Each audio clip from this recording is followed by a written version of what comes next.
Hello everyone, welcome to my channel and today in this video we are going to learn about the transformation of sentences। तो जो topics आज हम इस video में discuss करने वाले हैं उनमें से पहला टॉपिक है एज सून एज के सेंटेंसेस किस तरीके से बनाए जाते हैं। दूसरा जो है वो नो सूनर देन के सेंटेंसेस। तीसरा हार्डली वैन के सेंटेंसेस और स्कार्सली वैन के सेंटेंसेस। तो आइए हम चलते हैं अपनी पहली स्लाइड के ऊपर। तो सबसे पहले हम सीखने वाले हैं एज सून एज के बारे में। तो एज सून एज का जो हम यूज़ है तब करते हैं जब दो एक्शंस को जो है साइमल्टेनियसली टेक प्लेस किया जाता है, तो हम एज सून एज कंजक्शन का जो है यूज़ करते हैं। तो जैसे हम अपना एक एग्जांपल देखते हैं, as soon as she sees her mother she stops crying. जैसे ही उसने अपनी मदर को देखा उसने क्या किया, रोना बंद कर दिया। तो यहाँ पे जो है दो साइमल्टेनियस कंडीशंस के बारे में, एक्शंस के बारे में हमको बताया रखा है, इसलिए हमने यहाँ पे एज सून एज का यूज़ किया है। तो आइए हम इसका एक फॉर्मेट देख लेते हैं। एज सून एज के सेंटेंस को फ्रेम करना एक फॉर्मेट है जिसमें सबसे पहले हम ये जो as soon as conjunction use करते हैं, उसके बाद सब्जेक्ट और उसके बाद पहला फर्स्ट एक्शन आता है। यानी कि जो हमने कंजक्शन लिखा उसके बाद हमें पहला अपना फर्स्ट एक्शन लिखना है, उसके बाद फिर हमें अपना दूसरा एक्शन बताना है सब्जेक्ट प्लस एक्शन के साथ। अभी जो सेंटेंस है इसको हम प्रेजेंट टेंस, पास्ट टेंस और फ्यूचर टेंस तीनों में लिख सकते हैं। तो आइए हम उसके कुछ एग्जाम्पल देख लेते हैं।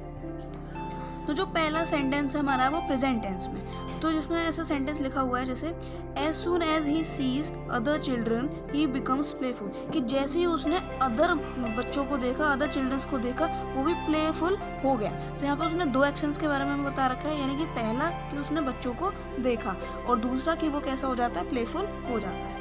जैसे हम पास्ट टेंस में देख सकते हैं, as soon as he saw other children. कि जैसे ही उसने अदर चिल्ड्रन को देखा, ही बिकेम देखा था, ही बिकेम प्लेफुल, कि वो कैसा हो गया था, प्लेफुल हो गया था। तो यहाँ पे फ्यूचर टेंस में है हमारा अगला sentence, as soon as he will see other children. जैसे ही वो अदर चिल्ड्रंस को देखेगा, ही विल बिकम प्लेफुल, वो जो है प्लेफुल बन जाएगा।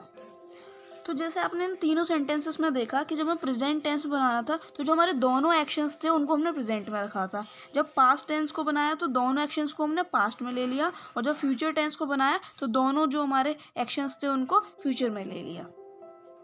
तो हम कुछ एग्जाम्पल्स जो हमने देखे ऊपर, उससे हमने क्या चीज़ सीखी कि जो कंजक्शन है एज सून एज, वो कब यूज़ किया जाता है, जब दो एक्शंस जो है कैसे टेक प्लेस कर रहे हो साइमल्टेनियसली। साइमल्टेनियस का मतलब है कि जब एक साथ टेक प्लेस कर रहे हो तब। अब ये जो एज सून एज का जो सेंटेंस हम बनाते हैं, फ्रेम करते हैं, ये तीनों टेंसेस में यूज़ हो सकता है, पास्ट में, प्रेजेंट में और फ्यूचर सेंटेंसेस में। और ज़रूरी नहीं है कि जो हमारे एक्शंस हो रहे हैं वो सेम सब्जेक्ट को कंसर्न करें, वो दो सब्जेक्ट्स को भी अलग अलग कंसर्न कर सकते हैं। जैसे हम एग्जांपल देख लेते हैं, as soon as my father come back from the office my mother gets the tea. कि जैसे ही मेरे फादर ऑफिस से आए, मेरी जो मदर हैं वो टी लेके आई। तो इसमें जो है फादर और मदर दो अलग अलग सब्जेक्ट्स हैं, तो दो अलग अलग सब्जेक्ट्स को भी हम एक्शंस को जब हम दिखाते हैं तो एज सून एज का यूज़ कर सकते हैं।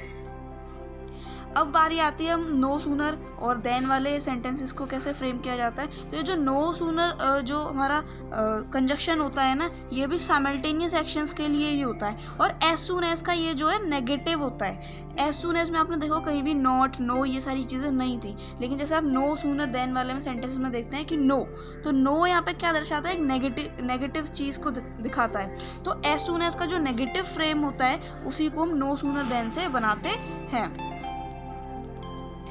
तो हम एक एग्जाम्पल देख लेते हैं नो सूनर देन का, कि जो no sooner does he see other children then he becomes playful. तो no sooner does he see other children, यानी कि जैसे मतलब उसने अदर चिल्ड्रंस को देखा ही था कि वो कैसा हो गया, प्लेफुल हो गया। तो दो एक्शंस को बता रहे हैं यहाँ पे, तो इसलिए दो एक्शंस के साथ हम किसका यूज़ करते हैं, नो सूनर देन का। अब इसका हम फ्रेम देख लेते हैं कि इस तरह का स्ट्रक्चर किस तरीके से लिखते हैं। तो सबसे पहले हम अपना जो है कंजक्शन दिखाते हैं यहाँ पे। जो कंजक्शन यहाँ पे क्या है, नो सूनर। उसके बाद जो हम डू, डज, डिड, इनका यूज़ करते हैं, और डिड की जगह हम किसका यूज़ भी करते हैं, हैड का यूज़ भी करते हैं। उसके बाद जो हम अपना फर्स्ट एक्शन बताते हैं कि जो पहला एक्शन हो रहा है वो क्या हो रहा है, उसके बाद हम अपना देन यूज़ करते हैं, और फिर उसके बाद जो है अपना सेकेंड एक्शन बनाते हैं। तो इस तरीके से जो नो सूनर देन वाले जो सेंटेंसेस होते हैं उनको जो है फ्रेम किया जाता है। तो आइए हम कुछ और एग्जांपल्स देख लेते हैं। जैसे प्रेजेंट, प्रेजेंट टेंस में और पास्ट टेंस में वो सेंटेंसेस देख लेते हैं। जैसे पहला है हमारा, no sooner does he see other children then he becomes playful, कि उसने दूसरे बच्चों को देखा ही था कि वो जो है प्लेफुल हो गया। No sooner do I see other children then I become playful, और मतलब जैसे मैंने दूसरे बच्चों को देखा ही था तो मैं कैसा हो गया, प्लेफुल हो गया। अब पास्ट का अगर हम सेंटेंस बनाएं तो no sooner did he see other children then he become playful, कि उसने दूसरे बच्चों को जो है देखा ही था कि वो कैसा हो गया, प्लेफुल हो गया। तो आपने एक चीज़ देखी, यहाँ पे हमने फ्यूचर सेंटेंस को जो है नहीं बनाया। तो क्यों? क्योंकि फ्यूचर जो सेंटेंस होता है हमारा, जो टेंस होता है हमारा, नो सूनर वाले में बनता ही नहीं है। और आपने एक चीज़ और नोटिस की होगी कि इसमें डज, डू, डिड, ये सारी जो है नो सूनर के बाद ही हम लोगों ने इसमें यूज़ की है। तो ये सेंटेंस जो नो सूनर सेंटेंसेस वाले जो सेंटेंसेस होते हैं ना, उनमें जो हमारा ये हेल्पिंग वर्ब होता है ना, इसको हम डायरेक्ट नो सूनर के बाद ही यूज़ कर लेते हैं।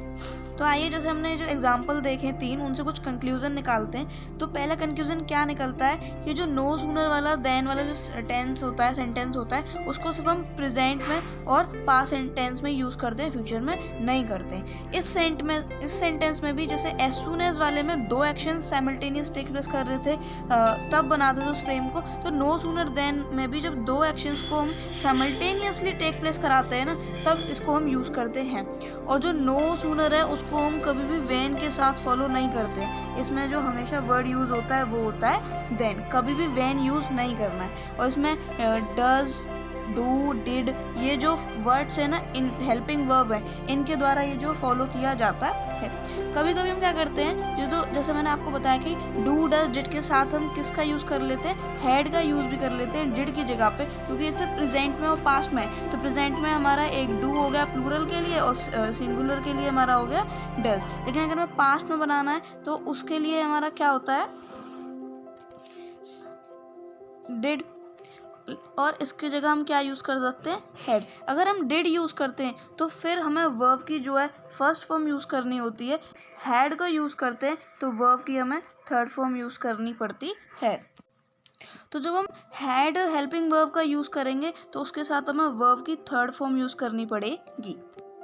तो आइए हम कुछ एग्जांपल देख लेते हैं। जैसे एक इनकरेक्ट और एक करेंट जो आपके लिए सेंटेंस मैंने ले रखा है यहाँ पे। तो no sooner we came out of the house it started raining, तो इसमें गलती क्या है, तो अपने नो सूनर के बाद इसमें जो है ना हेल्पिंग वर्ब यूज़ नहीं की है। और जो करेक्ट क्या हो जाएगा, जैसे इसमें पास्ट है तो इसमें हम या तो हैड का यूज़ कर सकते हैं या फिर किसका यूज़ कर सकते हैं, अपना डिड का यूज़ कर सकते हैं। अब डिड का यूज़ करेंगे तो वर्ब की फर्स्ट फॉर्म यूज़ करेंगे, लेकिन अगर हैड का यूज़ करेंगे तो हमें कैसी वर्ब की थर्ड फॉर्म यूज़ करनी पड़ेगी इसमें। तो आइए हम देखते हैं इसको सही किस तरीके से करेंगे। करेक्ट सेंटेंस क्या हो जाएगा, no sooner did we come. अब देखो हमने डिड यूज़ किया तो उसकी जगह हमने कम किया, लेकिन अगर इसी की जगह हम हैड कर लेते तो कम केम कम, तो फिर भी हम कम का ही यूज़ करते।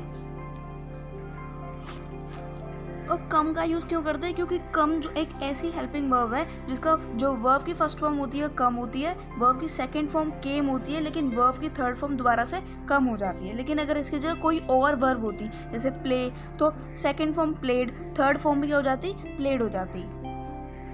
अब जो हम बात करने वाले हैं वो है स्कार्सली, हार्डली और व्हेन के बारे में। ये जो कंजक्शन है ना, स्कार्सली और हार्डली, ये भी तब यूज़ किए जाते हैं जब हमको 2 साइमल्टेनियस कंडीशंस दी जाती हैं।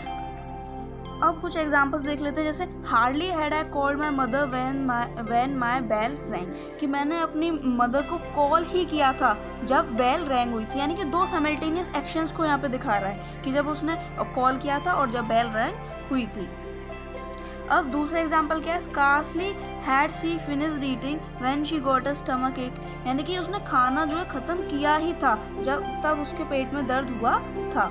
तो इसका जो स्ट्रक्चर है, फॉर्म किस तरीके से किया जाता है, जैसे नो सूनर देन वाले में था, सिमिलर उसी की तरह है, बस नो सूनर की जगह हम हार्डली स्कार्सली यूज़ करते हैं और देन की जगह यहाँ पे हम व्हेन का यूज़ करते हैं। और देखिए आपको जो पैटर्न है इसको सेंटेंसेस को फ्रेम करने का बिल्कुल सेम है। जिस हार्डली स्कार्सली फर्स्ट सेक्शन बताना, उसके बाद हमें व्हेन का यूज़ करना है, उसके बाद हमें अपना सेकेंड एक्शन बताना है। अब जो हमने एग्जाम्पल्स देखे और जो स्ट्रक्चर देखा फ्रेम करने का, उससे हमें क्या पता लगता है कि जो हार्डली और स्कार्सली उसको हम व्हेन के साथ यूज़ करते हैं, देन के साथ नहीं। और जो देन होता है उसको हम किसके साथ यूज़ करते हैं, नो सूनर के नो सूनर के साथ। अब कुछ मिस्टेक्स हैं जो हम कमिट करते हैं इन कंजक्शंस को यूज़ करते वक्त, तो आइए हम उनको क्या कहते हैं रीड करेंगे और फिर उनको फाइंड आउट करेंगे। अब इनकरेक्ट कौन सा है? My son had hardly seen me so he came to me running. तो जो पहला सेंटेंस है हमारा, उसमें क्या दिख रहा है? The my son had hardly seen me so he came to me running, कि मेरे सन ने मुझे देखा ही था, हार्डली देखा ही था कि वो भागता हुआ आया। आपने देखा यहाँ पे हैड हार्डली यूज़ किया है, यहाँ पे हार्डली वर्ड को यूज़ किया है, लेकिन यहाँ पे सो यूज़ किया है। लेकिन हमने अभी सीखा था कि हार्डली और स्कार्सली के साथ हम जो है वैन यूज़ करते हैं, तो इसलिए ये पहला वाला सेंटेंस गलत है, क्योंकि हार्डली के साथ हमको हमेशा किसका यूज़ करना है? वैन का यूज़ करना है। अब दूसरा सेंटेंस है हमारा, जैसे scarcely he had entered the room everyone got quite, कि वो रूम को एंटर्ड हुआ ही था कि सब कैसे हो गए? चुप हो गए। अब अभी हमने सीखा कि स्कार्सली और हार्डली इन दोनों के साथ हमें वैन का यूज़ करना है, तो ये कॉमा हटा के जो हम वैन का यूज़ करेंगे तब जाके सेंटेंस हमारा सही होगा। आई होप आपको कि ये चारों प्रकार के जो सेंटेंस किस तरीके से फ्रेम करते हैं, इनका स्ट्रक्चर क्या होता है, ये समझ में आया होगा। लेकिन अगर आपको अभी भी कोई क्वेरी है तो आप कमेंट डाल सकते हैं, I will solve your query. और इसके कुछ क्वेश्चंस कि in sentence as soon as, hardly, scarcely, in sentences को एक दूसरे में कन्वर्ट कैसे करते हैं, ट्रांसफॉर्म कैसे करते हैं, ये हम अपनी नेक्स्ट वीडियो में सीखेंगे। तो तब तक के लिए बाय एंड